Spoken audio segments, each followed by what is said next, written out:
ඩ්‍රෝන කැමරාවක සටහන් වූ මේ දර්ශනයත් ඇත්තටම ඔබේ හදවත මොහොතකට නතර කරાવી. තමන්ගේ ජීවිතේ බේරාගන්න මරණ බය දැනෙනු හාවෙක් සහ ඌව දඩයම් කරන්න මාන බලන වෘකයන් දෙදෙනෙක් අතර ඇතිවන මේ සටන බලන්න. තව දෙයක්. වීඩියෝ එක බලන ගමන් කමෙන්ට් එකක් දාලා සපෝට් කරන්න. හරි. එහෙනම් අපි යමු වීඩියෝ එකට.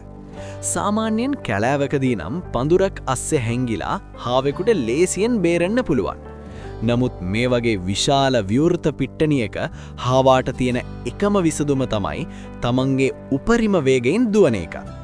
වෘකයන්ට වඩා වේගයෙන් දුවන්න පුරුවන් වුණත් හාවෙකුට ඒ වේගය වැඩි වෙලාවක් පවත්වා ගන්න අමාරුයි. වෘකයන් හාවාට ඉතාමත් ආසන්න වෙන සෑම මොහොතකම මේ හාවා තමන්ගේ බුද්ධිය පාවිච්චි කරලා ක්ෂණිකව දිශාව වෙනස් කරමින් වෘකයන්ව රවටනවා. මේ සටන දෙස බලා සිටි තවත් වෘකයන් දෙදෙනෙක් කන්ද උඩ ඉඳන් පහළට එනවා. දැන් හාවා වට කරගෙන වෘකයන් 4 දෙනෙක් 4 පැත්තෙන්ම කුටු කරලා අල්ලන්න හැදුවත් මේ පුංචි හාවාව අල්ලන්න ඒ කාටවත් බැරි වෙනවා. අන්තිමේදී වෘකයන්ට මේ දඩයම අතහරින්න සිද්ධ වෙනවා.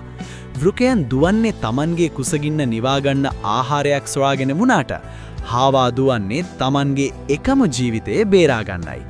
ඒ නිසයි හාවා මේ සටන ජය ගන්නේ.